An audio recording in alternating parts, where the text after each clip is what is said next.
Le cheval plaît beaucoup, C'est un vecteur de communication extraordinaire. Avant d'être un cavalier, c'était important d'être un horseman. Always put the horse before the personal ambitions. Vraiment un cheval incroyable. Voilà quelqu'un qui est champion olympique et qui n'est pas ordinaire. Sans remettre en question, il peut se servir des défaites pour être meilleur après. Ce feeling, je l'ai eu directement avec Caleb. On fait du haut niveau, il y a le côté financier, c'est comme ça. Aller en compétition parce qu'il est bon, pas parce qu'il paye une table. Moi, je veux pas courir mes chevaux pour l'argent. If you can do it in a way that doesn't take too much out of your horses. Quand on voit l'évolution en 10 ans de temps, qu'est-ce que ça va être dans 10 ans ? Pouvoir motiver les jeunes à aller au bout de leurs rêves. Forme de très très bons compétiteurs. Je ne vais pas dire que ça forme des hommes de chevaux. Pour moi, les bons moments, ils sont à venir. Aujourd'hui, réussir sa vie, c'est avoir la vie que l'on souhaite.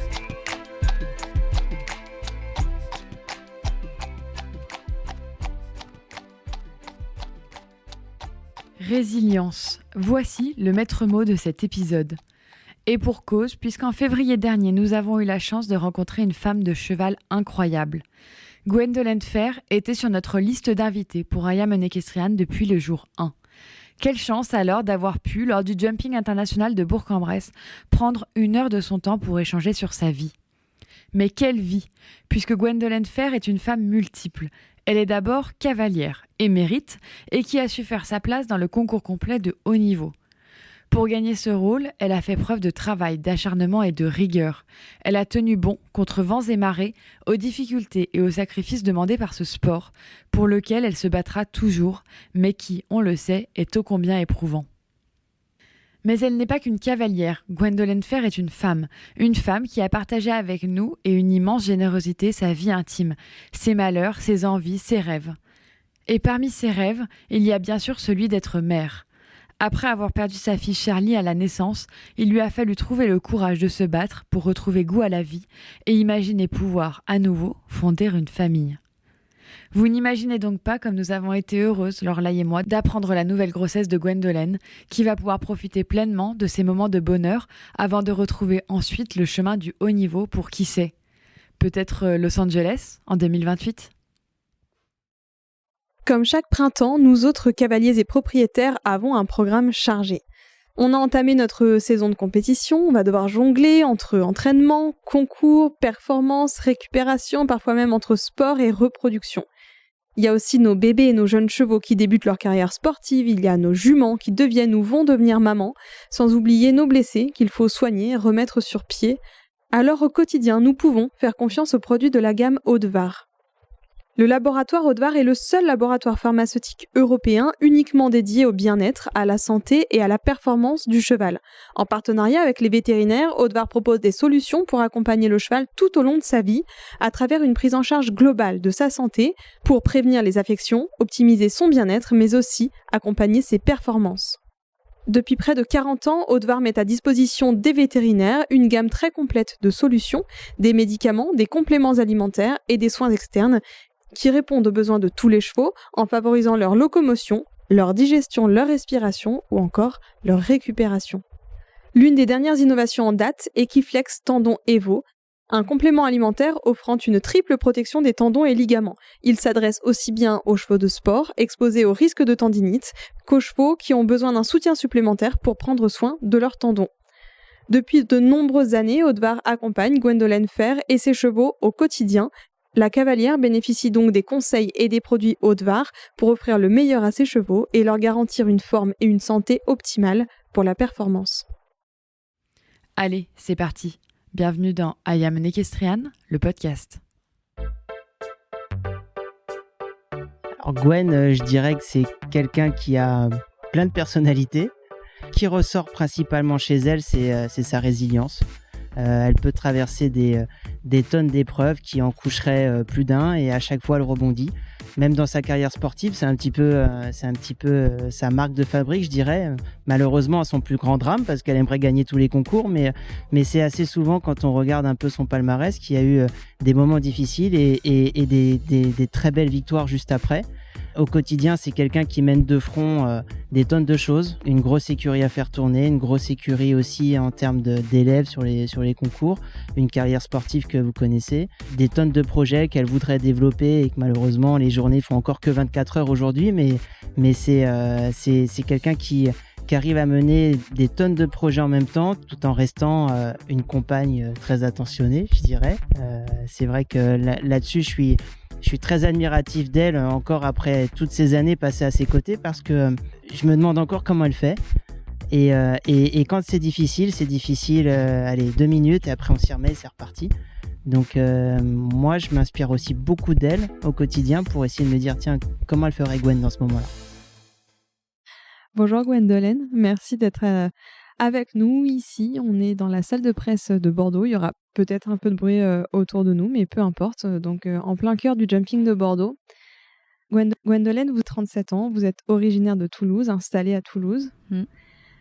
On lit de vous que vous êtes née dans une famille sportive mais pas cavalière. Donc, on va en reparler. Et pourtant, vous commencez la compétition extrêmement jeune. Vous rencontrez le succès très tôt.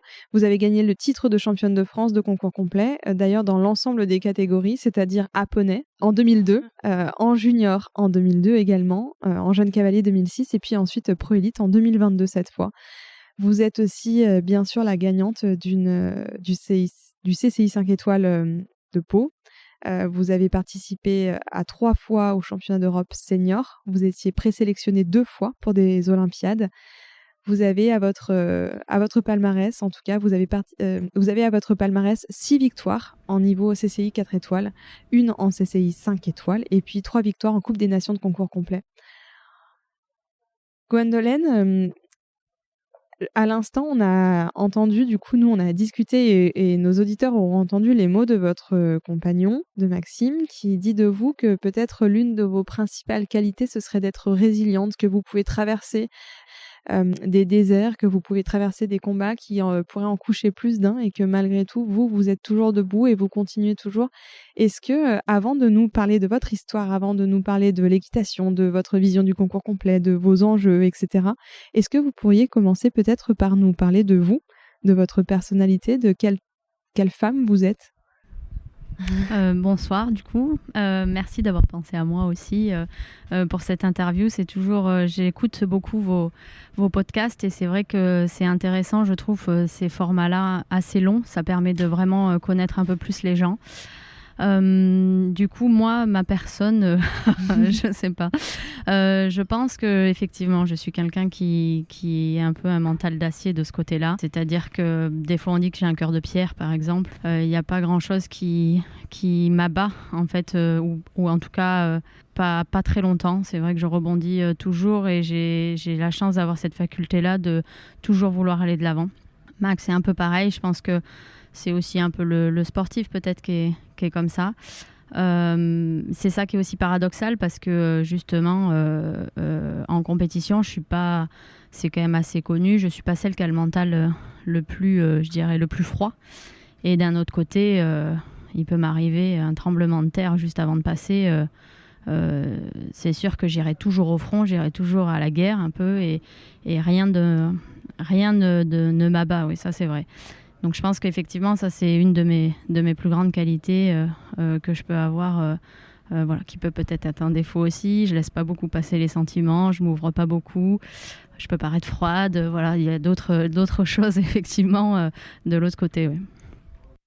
Merci déjà Gwendolyn pour ce que vous avez dit par rapport au podcast en commençant et puis merci d'avoir fait cette description de vous. C'est marrant, c'est parce que Maxime a résumé assez bien la chose comme vous l'avez fait. On aimerait mieux comprendre un peu qui vous êtes. Donc vous êtes originaire de Toulouse, vous êtes installé à Toulouse, vous n'êtes pas né dans une famille de cavaliers et pourtant aujourd'hui vous avez votre place dans le sport de haut niveau. Est-ce que vous pouvez nous expliquer, nous parler un peu de votre histoire ? Comment est-ce que vous en êtes arrivé là ? Dans quelle famille avez-vous évolué et grandi ? Un peu les grandes étapes qui ont permis de construire ce chemin et cette trajectoire. Donc c'est vrai que je suis donc née dans une famille avec deux grands frères qui sont 8 et 10 ans de plus que moi, donc je suis la petite dernière. On a toujours fait beaucoup de sport. Mon père faisait du rallye, mon frère aîné faisait de l'athlétisme et mon second frère faisait du judo. Donc on a toujours fait de la compétition. Donc c'est vrai que moi, suivant l'exemple de mes frères, j'ai tout de suite dit que je voulais faire de la compétition. Donc c'est vrai que je me suis tournée vers l'équitation simplement par hasard pour un loisir des mercredis après-midi à 5 ans. Et très vite, à 8 ans, j'ai dit non, je veux faire du concours. Donc à partir de là, mon père est un peu comme ça par contre, c'est-à-dire que ok, tu veux faire de la compétition, mais c'est plus du loisir, quoi. Donc à partir de là, c'était embriqué. Ils m'ont donné, mes 2 parents m'ont soutenu énormément et m'ont accompagné dans la compétition, qui a des avantages forcément, qui a des travers de l'autre côté, parce que qui dit compétition dit vraiment sport à fond, entraînement à fond, pas de copains. Mon père partait toujours du principe qu'on pouvait faire 2 choses, donc l'école et le sport.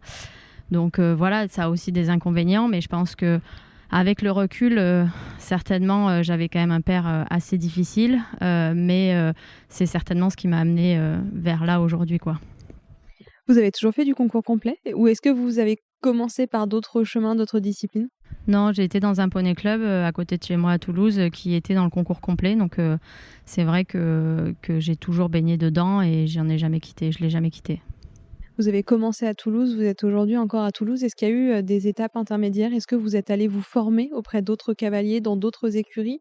Ou est-ce que finalement vous avez réussi à construire votre carrière en gardant ce pied dans cette région qui est la vôtre ?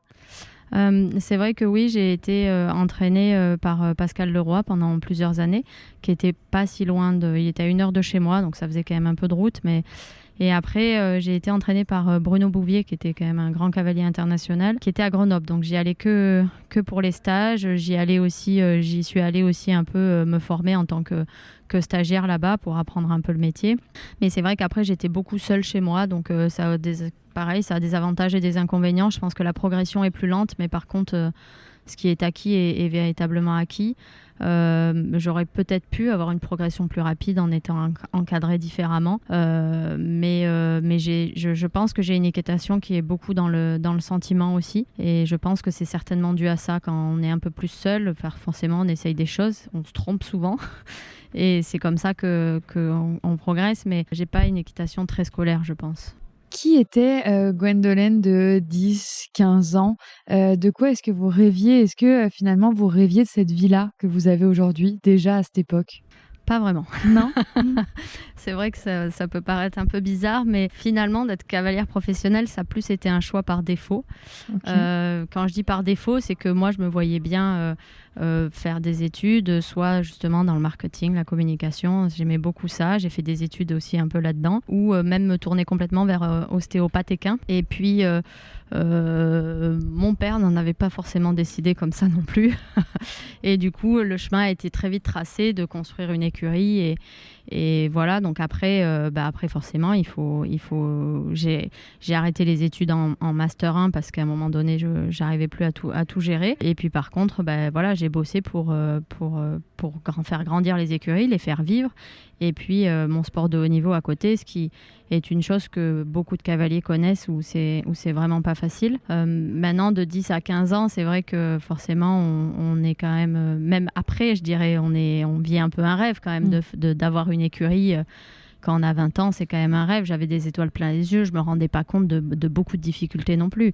C'est sûr qu'aujourd'hui, je pense que je ferais des choses certainement différemment.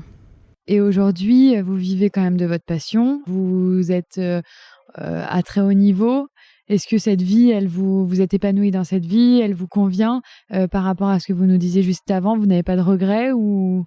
Non, j'ai pas de regrets aujourd'hui parce que j'arrive à trouver satisfaction de cette vie-là. J'ai toujours vécu pour la compétition, j'ai toujours vécu pour le sport de haut niveau. C'est ce qui m'a toujours me fait me lever le matin. C'est des objectifs, c'est d'avoir des objectifs de performance. C'est ça qui fait que j'ai envie de travailler tous les jours, j'ai envie de travailler mes chevaux. D'autant plus dans une nation forte comme la France, c'est-à-dire que si on laisse le train passer, c'est fini. Donc ça nous pousse vraiment à nous dépasser, ça nous pousse à travailler. Et on a quand même un confort de vie aussi. C'est sûr qu'on est tout le temps sur la route, on est tout le temps parti, mais Mais après, on a quand même beaucoup de liberté aussi dans notre vie. J'ai la chance d'avoir un compagnon qui a une vie aussi, je dirais, aussi atypique comme on peut avoir. Donc, c'est vrai que ça fait que des fois, on peut se prendre des jours de congé dans la semaine, finalement. Donc, où j'arrive complètement maintenant à m'épanouir et à comprendre aussi, malgré la vie que c'est, de retrouver vraiment du bonheur dans cette vie. Vous disiez que vous vous étiez installé tôt, vous avez créé l'écurie des Warnes, ça se prononce comme ça ? Warnes, oui, c'est faire en breton, parce que je suis bretonne d'origine, donc Gwendolen, voilà. Ok, faire en breton, j'adore. En 2009, c'était donc il y a 14 ans, si je calcule bien, vous aviez 22 ans, ouais, c'est ça, hein, c'est jeune. Est-ce que vous avez fait des erreurs ? Est-ce qu'il y a des choses que vous avez fait au début, que ce soit dans l'entraînement, dans la gestion du système, de la structure, que vous avez dû faire évoluer parce que ça ne marchait pas ou parce que tout simplement c'était une erreur et que vous ne referiez pas si vous deviez vous réinstaller de nouveau et repartir à zéro comme vous l'aviez fait ? Oui, bien sûr, parce que effectivement, donc les écuries ont ouvert en 2009, le projet a démarré 2 ans auparavant. C'est vrai que si je devais refaire aujourd'hui, j'aurais pas vu si grand, c'est-à-dire que c'est une très grosse écurie quand même où on est 45-50 chevaux, donc là j'ai quand même bien diminué, mais ça m'a amené à réfléchir à comment faire rentrer du chiffre d'affaires différemment aussi, parce que il y a quand même les crédits tous les mois qui sont là, il faut arriver à payer les saisons sportives, il faut pouvoir gérer tout ça. Donc c'est vrai que je pense qu'aujourd'hui j'aurais fait différemment, peut-être un peu plus petit, qui me permettent un peu plus de souffler tous les mois et de pas être à flux tendu tous les mois, c'est vrai que ça met beaucoup de pression aussi supplémentaire. Ça met de la pression aussi sur les résultats sportifs parce que c'est aussi ça qui découle du chiffre d'affaires au niveau des écuries. Donc, je pense que j'aurais vu les choses différemment et c'est pour ça qu'aujourd'hui, j'ai envie de voir les choses différemment. J'ai quand même beaucoup de chance. Ça m'a amené à me poser beaucoup de questions. À un moment, j'ai dit, c'est pas possible. Le sport de haut niveau, faut arrêter parce que c'est ce qui coûte de l'argent aussi, finalement, quand on regarde, ne serait-ce que les engagements, les transports, d'avoir le personnel qui est là aussi, parce que je dois avoir une groom, je dois avoir une cavalière maison, des choses que j'aurais pas forcément si je faisais plus de sport de haut niveau, si j'avais que des élèves à coacher.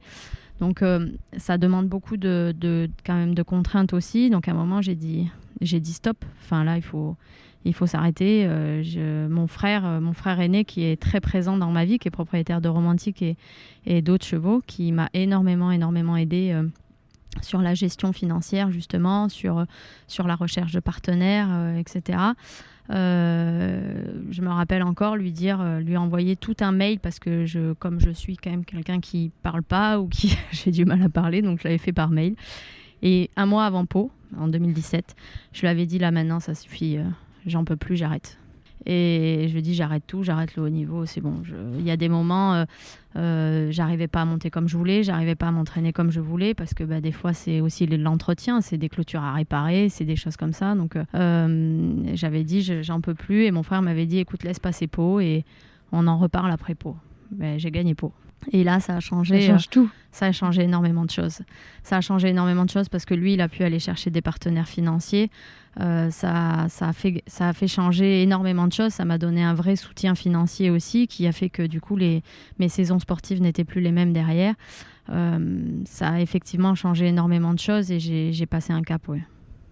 Il y a beaucoup de choses que vous avez dit là dans cette réponse et sur lesquelles j'ai envie de rebondir, mais je voudrais continuer quand même là-dedans. Et vous dites donc que ça a changé beaucoup de choses. Vous avez mis un système en place qui est très important. Et en effet, vous avez dit votre écurie, elle est grosse. Enfin, c'est une grosse écurie.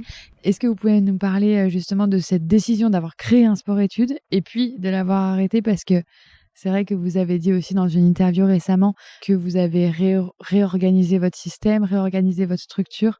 Donc, est-ce que vous pouvez nous parler un peu de tout ça et des piliers sur lesquels est fondée votre écurie ? C'est vrai que du coup, au niveau de mon système économique, j'ai une écurie de propriétaires. Du coup, il y a une trentaine de propriétaires avec des élèves.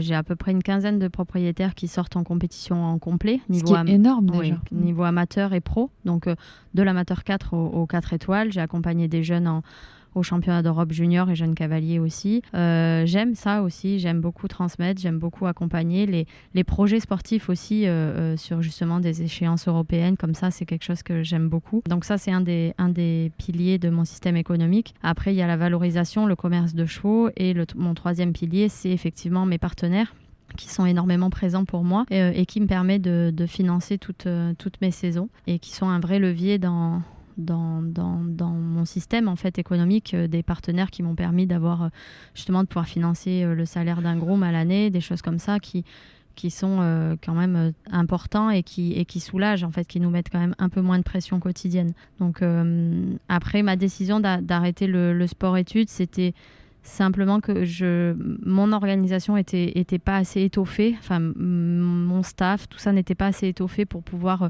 faire ça vraiment très correctement, parce qu'il fallait gérer aussi les transports, fallait gérer un peu tout ça, et ça c'est vrai que c'était ça le plus compliqué à gérer, et c'est aussi pour ça que j'ai arrêté. Mais voilà, il y en a qui sont présents aux écuries pour des projets sportifs, mais pas forcément dans un projet sport-études à proprement parler. Est-ce que c'est difficile aujourd'hui de vivre de cette discipline du concours complet ? Est-ce que c'est plus difficile que pour d'autres disciplines d'après vous ? Oui, je pense que par rapport au CSO, c'est sûr que c'est beaucoup plus compliqué. C'est vrai qu'on voit beaucoup de cavaliers de complet qui derrière partent en CSO parce que c'est plus facile, tout simplement. Il y a moins de trajets à faire, il y a des concours qui sont plus proches, on peut en faire plus régulièrement, il y a une clientèle forcément en CSO qui est beaucoup plus importante qu'en complet. Donc oui, c'est sûr qu'on a envie d'aller vers le saut d'obstacle.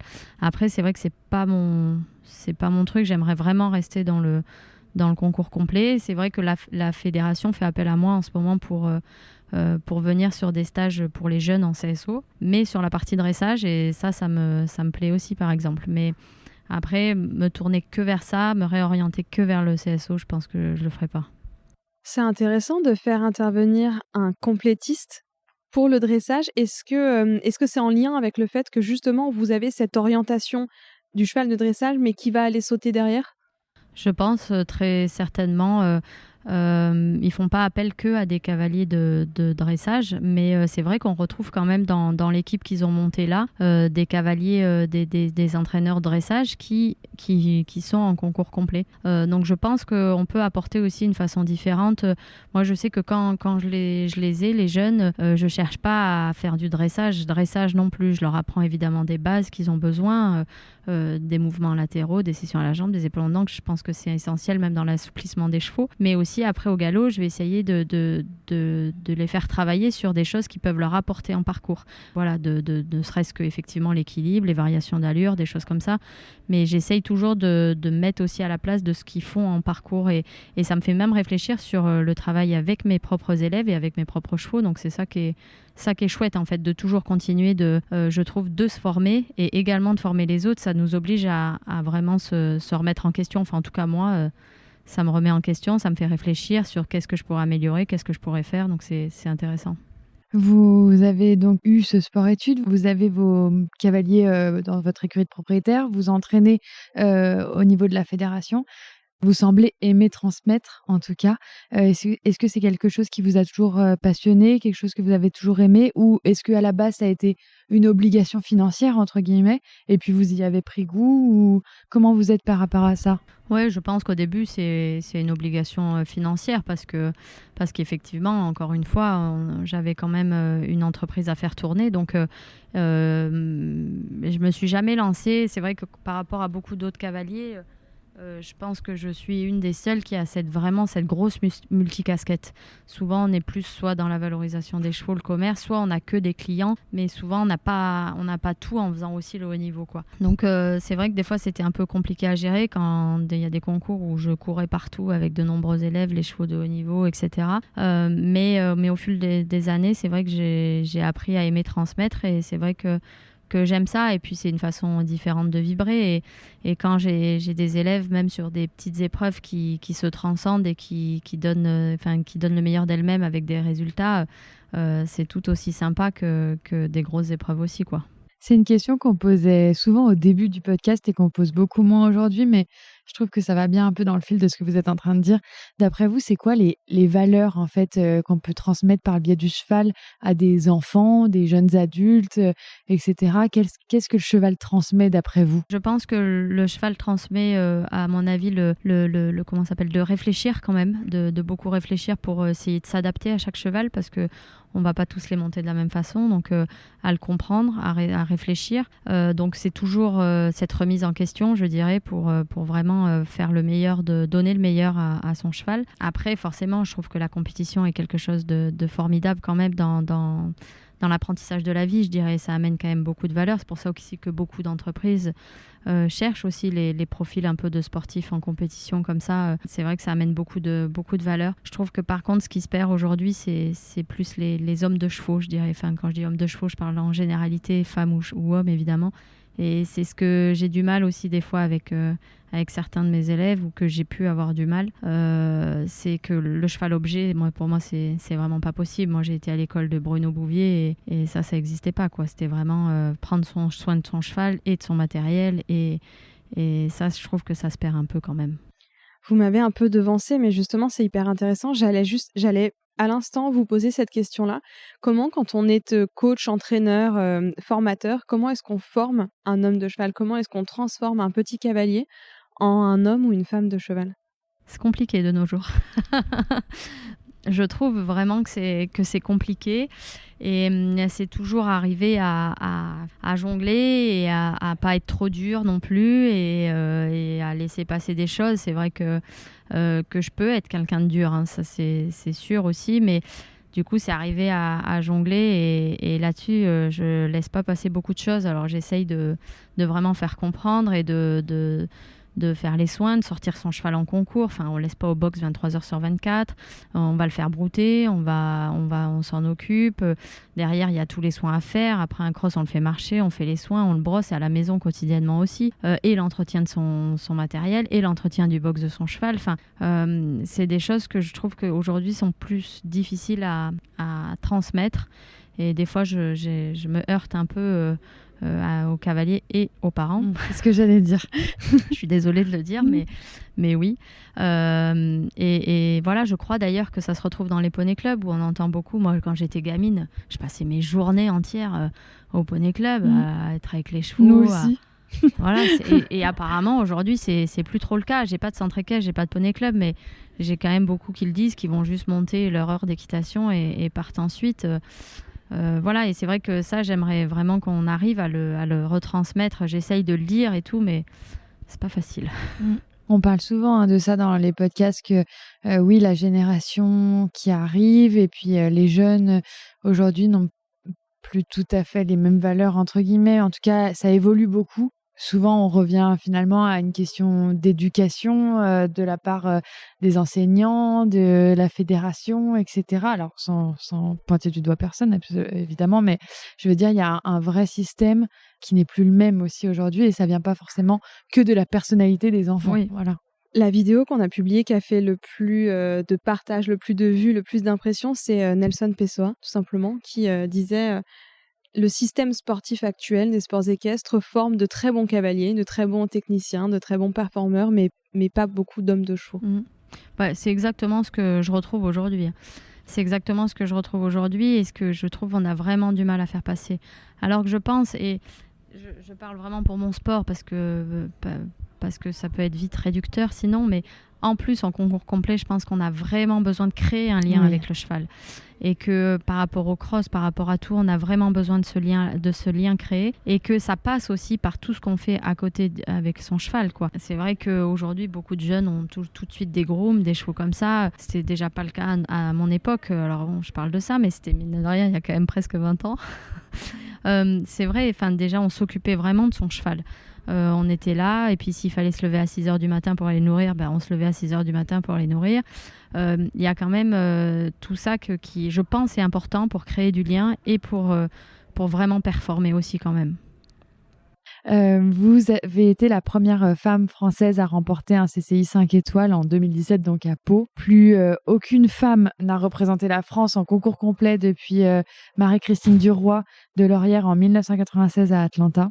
Est-ce que être une femme dans les sports équestres et plus précisément dans le concours complet, ça a pu à un moment donné être compliqué pour vous, ou alors vous n'avez jamais ressenti la différence?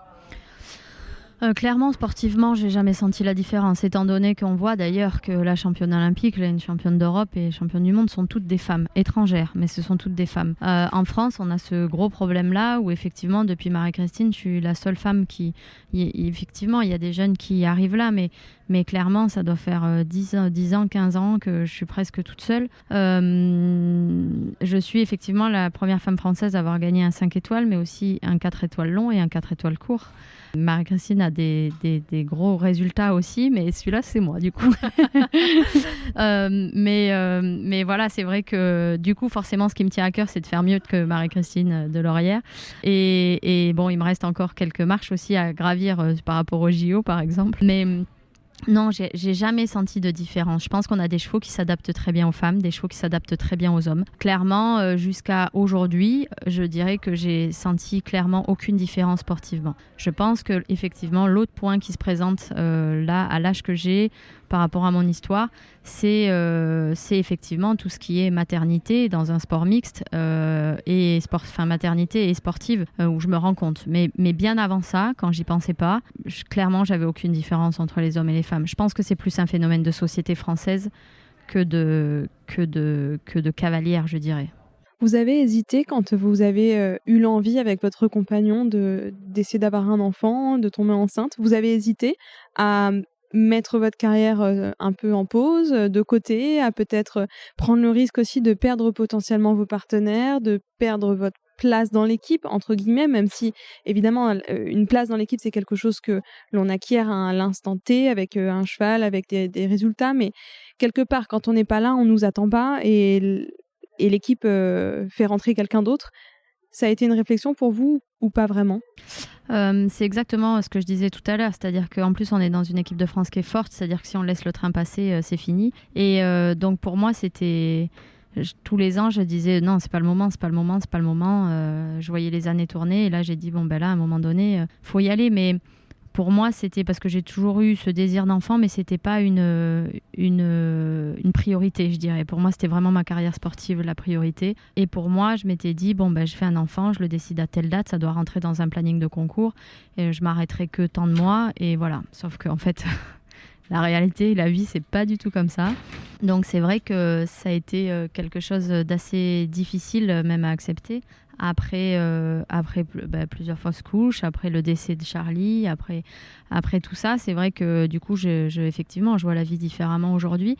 Mais l'acceptation de devoir mettre sa carrière un peu de côté, c'est quand même quelque chose de très difficile pour moi et très difficile aujourd'hui encore. Et de me dire aussi que les autres, ils continuent, que les mecs, ils n'ont pas ce problème-là, finalement. Ça, c'est quelque chose de difficile et qui m'est vraiment difficile à accepter, ouais.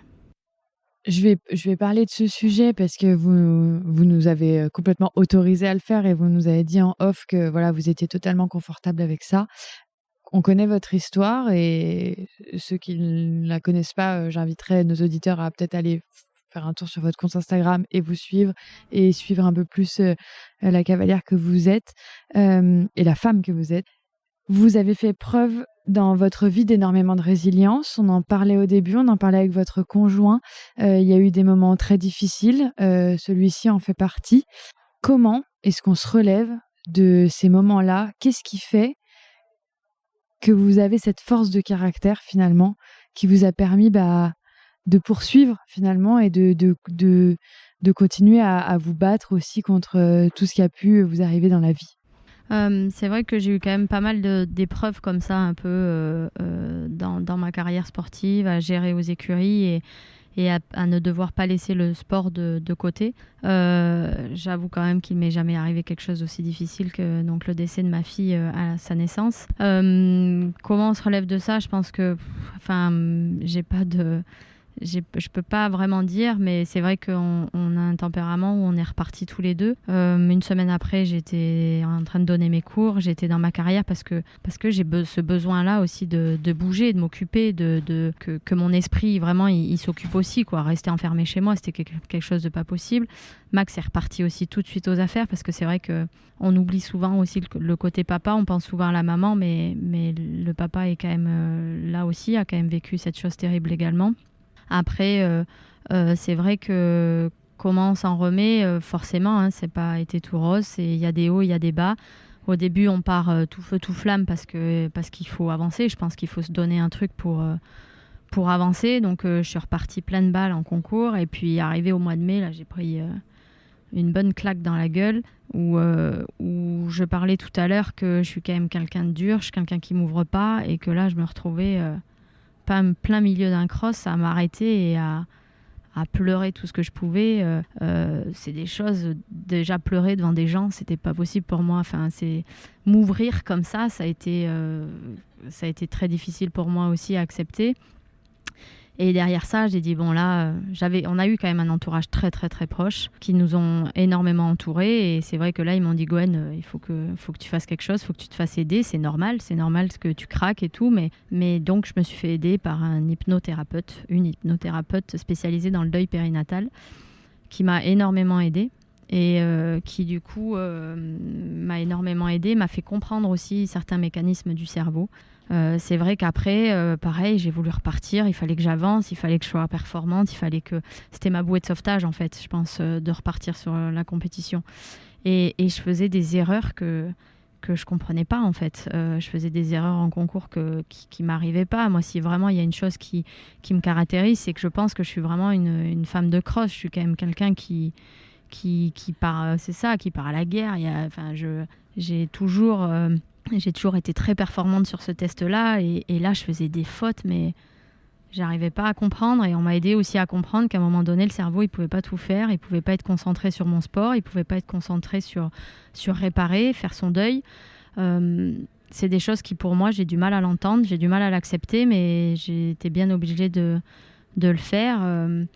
C'est vrai que derrière ça, il nous est arrivé un autre souci aussi parce que effectivement, j'ai dû, je le dis assez ouvertement, mais j'ai dû avorter pour un petit bébé qui était trisomique. Donc ça, c'était fin septembre. Donc c'est vrai que ça a été une année quand même très compliquée et du coup, accepter tout ça, accepter que le cerveau, à un moment donné, il marche pas comme on a envie qu'il marche, quoi, et que même si on met toute la volonté, si on veut avancer, il y a un moment, il faut lâcher prise aussi. Et c'est pour ça aussi que j'ai arrêté ma saison plus tôt, que là j'ai dit bon là il faut que je m'arrête un coup, il faut que je pose les valises, que je change des choses, et que j'ai décidé de effectivement réduire mon piquet de chevaux et de changer des choses aux écuries. Oui. Justement, comment est-ce que vous avez abordé l'après, ces changements qui vous sont apparus en fait peut-être plus essentiels et plus indispensables que ce que vous pensiez auparavant, ou peut-être qui sont devenus essentiels et indispensables parce que votre vie a changé? Qu'est-ce que vous voulez maintenant et comment vous voyez votre carrière? J'ai décidé c'est vrai, un peu de m'autoriser une pause finalement dans ma carrière. Je ne suis pas en train de dire que j'arrête, hein, loin de là.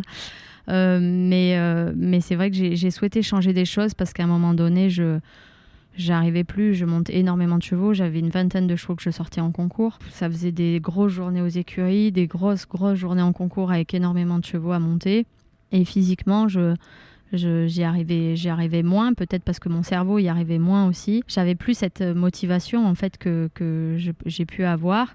Et donc, à un moment, j'ai dit, bon, il faut que je réoriente les choses aussi. C'est vrai qu'on est toujours en train de penser à l'aspect financier, finalement. Hein. Donc, c'est pour ça aussi que j'en montais beaucoup. Mais là, je me suis dit qu'il valait mieux que j'essaye de réfléchir à pas un autre système économique, mais en tout cas, changer certaines choses pour me permettre de monter moins de chevaux et de prendre plus de plaisir et de effectivement changer certaines priorités. Donc, même si j'ai encore du mal à me dire, bon, ben là...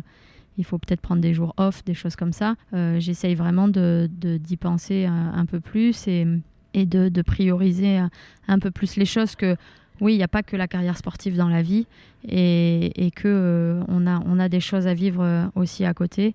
C'est aussi pour ça que j'ai envie de changer des choses, mais ça n'empêche que j'ai besoin un peu de prendre du recul sur le sport parce que cette envie de maternité est maintenant très présente et que clairement mon cerveau ne pense qu'à ça. Et donc pareil, on m'a fait comprendre qu'à un moment donné, le cerveau il pouvait pas penser à tout en fait. Donc pour moi, c'était avant, j'arrivais toujours à faire les deux et puis le projet sportif était bien plus important. Aujourd'hui, j'ai compris que c'était pas le cas. Je vais avoir 38 ans demain. Oui, c'est vrai, c'est ce que Michel Asseray vient de m'écrire. Du coup, il y a un moment aussi, il faut que je prenne des décisions. Donc, j'ai envie de me consacrer à ça cette année, à enfin avoir un enfant et repartir de plus belle en 2025. Je sais que j'ai des chevaux derrière pour repartir sur l'Olympiade de 2028 et du coup, me focaliser là-dessus, mais m'octroyer un moment de souffler un peu, ouais. En tout cas, c'est vraiment tout ce qu'on vous souhaite. Vraiment, voilà, on espère que votre projet de maternité ira au bout et qu'on vous retrouvera en 2028 à haut niveau. Justement, en parlant d'Olympiade, là encore, je change radicalement de sujet. Vous n'êtes pas sans savoir, évidemment, que le concours complet est mis à rude épreuve ces dernières années, avec notamment des événements, là encore, tragique avec le décès de Thaïs. L'accident, il y en a eu plusieurs, mais c'est vrai que l'accident qui a secoué aussi le monde du complet français, c'est l'accident de Zazil. Vous aviez dit dans une interview en 2020 de Grand Prix, vous aviez dit « Je défendrai toujours le concours complet parce qu'il mérite qu'on se batte pour lui » et que vous refusiez de considérer ces accidents comme une fatalité. Aujourd'hui, en 2024, 4 ans plus tard, quel regard est-ce que vous portez sur ces problématiques qu'on connaît, qui est la sécurité dans le concours complet, ces accidents qui existent, dont on parle beaucoup, et puis de l'avenir potentiel du concours complet? Je ne changerai pas ce que j'ai dit en 2020. Je me battrai toujours pour le concours complet parce que c'est une discipline qui est quand même formidable et qui, en plus effectivement d'être difficile, ça montre aussi tout le lien, je pense, et la complicité qu'on peut avoir avec nos chevaux. L'adrénaline qu'on peut avoir sur le cross est quand même quelque chose d'exceptionnel aussi, ce qu'on peut vivre avec nos chevaux. Maintenant, bien sûr qu'il faut chercher toujours à évoluer, il faut toujours chercher à améliorer la sécurité. Je pense que le concours complet est conscient de tout ça et justement améliore la sécurité vraiment dans le sens où on a de plus en plus d'obstacles à système MIMS. Je pense que c'est au début ça nous a tous fait un peu peur, mais aujourd'hui c'est vraiment bien ancré finalement dans les crosses et je pense que c'est très bien. Je pense que ça peut sauver certaines chutes. Il faut toujours chercher à s'améliorer, à augmenter les protections aussi sur nous dans la recherche et le développement, mais aussi effectivement sur les obstacles. Je pense qu'il y a pas mal de choses à faire sur les qualifications des couples aussi. C'est des choses où il faut qu'on fasse attention aussi parce que souvent, et je parle en connaissance de cause parce que j'ai été comme ça, c'est-à-dire que ce côté un peu tout feu tout flamme, ce côté un peu warrior, qui a peur de rien, j'étais comme ça quand j'étais jeune, clairement. Donc que rien pouvait nous arriver. Donc j'ai fait des grosses chutes aussi sans heureusement sans rien de grave. Avec le recul, aujourd'hui, je me dis que j'ai été vraiment conne, c'est clair. Mais c'est pour ça que je pense que ça passe aussi dans la pédagogie, dans l'éducation des jeunes cavaliers. Et il faut aussi arriver à pointer du doigt tout ça, que aussi, par exemple, la vitesse, c'est pas que rentrer à l'heure, c'est pas la première chose à penser. Tout ça fait partie aussi de l'éducation, donc je pense qu'il faut former vraiment les cavaliers à ça, qui nous écoutent aussi, et ça passe aussi par là, je pense, l'avenir du complet. J'ai eu la chance à plusieurs reprises d'être à Pau et de pouvoir marcher le cross cette année, notamment avec Michel Asseray qui m'a aidé à faire la reconnaissance, c'était super intéressant, mais aussi à badminton, c'était il y a 2 ans, 2022, et j'avais vraiment été marquée par le cross de badminton, plus que par Pau, je pense. J'ai trouvé ça extrêmement impressionnant, j'ai trouvé ça angoissant, vraiment. À quoi on pense quand on se lance sur un parcours comme le parcours de badminton notamment? Comment est-ce qu'on peut partir au galop et aller sauter ce parcours sans avoir peur. Est-ce que la peur, vous la ressentez? Est-ce que vous arrivez à la canaliser? Est-ce qu'elle se transforme? Ou est-ce que, elle existe encore? Moi, le parcours qui m'a le plus impressionné, c'est Burley. C'est la seule fois où je suis partie un peu avec la boule au ventre. Et c'était en 2012 avec Léria Duterre. Et où je suis partie avec un peu la boule au ventre. Et là, j'ai monté le premier quart du parcours, je dirais jusqu'au 10. C'était pas bien. Et là, je me suis dit, soit tu te mets un coup de pied au cul, ou soit tu t'arrêtes parce que là, tu vas pas aller au bout. Donc après, je me suis réveillée et j'y suis allée. Je finis sans faute. Je prends un peu de temps, mais finalement, c'était une expérience énorme.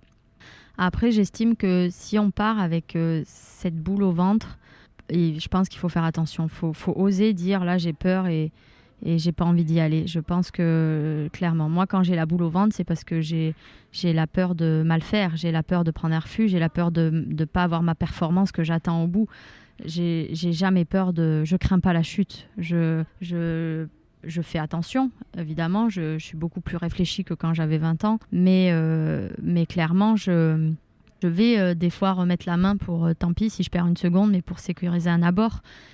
Mais je pars jamais avec la peur de me dire de tomber. Ça m'est arrivé peut-être avec 1 ou 2 chevaux, où là j'ai dit il faut arrêter de les monter, c'est parce que justement c'est pas possible. Mais sur les gros parcours, non. Cette boule au ventre, c'est la boule au ventre de rater sa performance sportive, quoi.